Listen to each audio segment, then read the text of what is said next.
चांदनाथ जी भी राजस्थान में विधायक रहे, बाद में अलवर से सांसद बने। बालकनाथ जी भी अलवर से सांसद बने, अब राजस्थान में विधायक बनने के लिए फिर से जा रहे हैं। और ये परंपरा जो भारतीय जनता पार्टी ने चालू की है, वो परंपरा से विधानसभाओं और संसद में अनेक संस्कृति को गढ़ने के आयाम हमारे संतों महंतों ने हमारे कानून बनाने वाली संस्थाओं में रखे हैं। मित्रों, आज मैं जब यहां आया हूं तब एक बात का जरूर जिक्र करना चाहता हूं। अभी अभी एशियाई खेल 2022 समाप्त हुए और हम सब के लिए आनंद का विषय है और हरियाणा के लिए और आनंद का विषय है कि एशियाई खेलों में 100 से ज्यादा पदक जीतने का सबसे पहली बार आजादी के बाद भारत को सम्मान मिला है।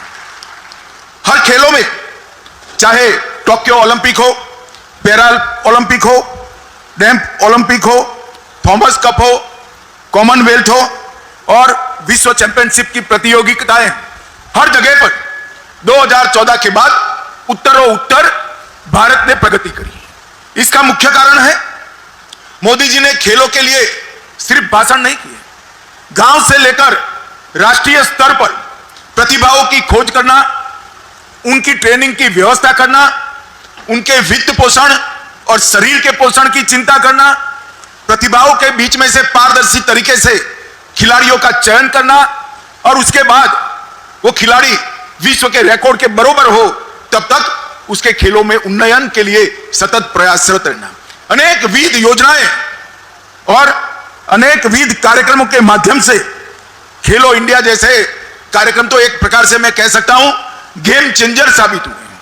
खेलों के क्षेत्र में भारत जब देश आजादी की शताब्दी मनाता होगा तब हर क्षेत्र की तरह खेलों में भी भारत विश्व में सर्वप्रथम हो, इस प्रकार के इंफ्रास्ट्रक्चर की रचना हमारे प्रधानमंत्री जी ने की है। आज इस मंच से मैं प्रधानमंत्री जी को हृदय से बहुत बहुत बधाई देना चाहता हूं।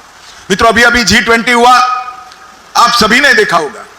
G20 में दुनिया के कई देशों के राष्ट्राध्यक्ष एक साथ सुबह राष्ट्रपिता की समाधि पर एक साथ पहुंचकर महात्मा गांधी को श्रद्धांजलि देते थे। वो दृश्य समग्र भारत के लिए गौरव का दृश्य है। और मोदी जी ने जो दिल्ली घोषणा पत्र रखा, वो दिल्ली घोषणा पत्र को इतनी विषम अंतरराष्ट्रीय राजनीतिक परिस्थिति में, जब युद्ध चल रहा है यूक्रेन और रशिया के बीच में, पूरी दुनिया बटी हुई है, सर्वानुमत से पारित कर राष्ट्र को बहुत बड़ा यश दिलाया है। और कई सारे ऐसे फैसले हुए हैं जो आने वाले दिनों में हमारे अर्थतंत्र को गति देने वाले सिद्ध हो गए और कूटनीतिक क्षेत्र में भारत को बहुत आगे ले जाएंगे। आज यहां पर मैंने एक फिल्म देखी, बाबा मस्तनाथ का समाधि का मंदिर, एक कॉरिडोर, भव्य कॉरिडोर जो चांदनाथ जी का स्वप्न था, उसका काम भी बहुत आगे बढ़ चुका है। वो हमारे लिए बहुत आनंद का विषय है। विगत 9 वर्ष के अंदर देश के प्रधानमंत्री नरेंद्र मोदी जी ने कई सारे हमारे सांस्कृतिक धरोहरों को पुनरुद्धार करने का काम किया है, पुनः चेतना प्रस्थापित करने का काम किया है। कई सालों से हम राह देख रहे थे, 550 साल का संघर्ष और एक आंदोलन रहा। अयोध्या में राम मंदिर श्री राम की जन्मभूमि पर बने।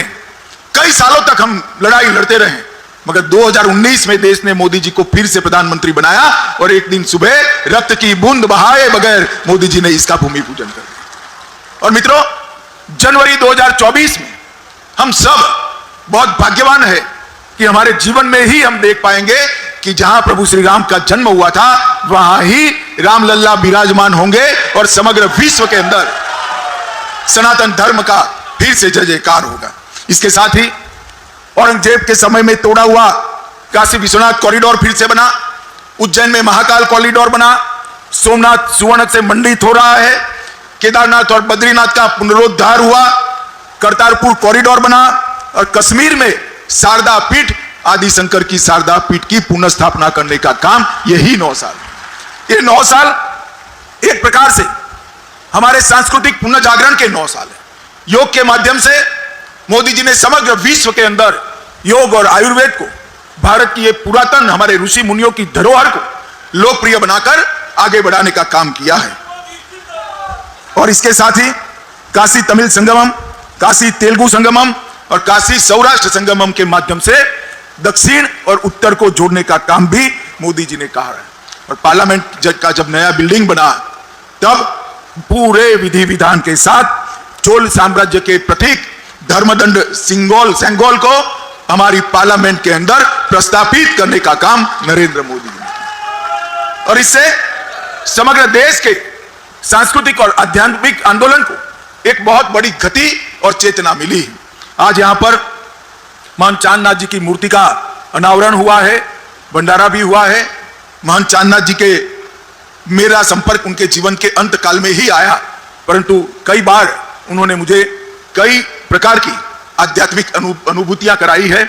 मैं महंत चांदनाथ जी को आज बड़े मन के साथ भावपूर्वक श्रद्धांजलि देता हूं और आशा करता हूं कि बाबा मस्तनाथ की तपोस्थली ये भूमि से अभी भी सैकड़ों सालों तक सेवा की और धर्म की सर्वाणी यहां से बहती रहे और लोगों के जीवन का कल्याण हो। यही ईश्वर प्रार्थना के साथ मेरी बात समाप्त करता हूं। वंदे मातरम। भारत माता की जय।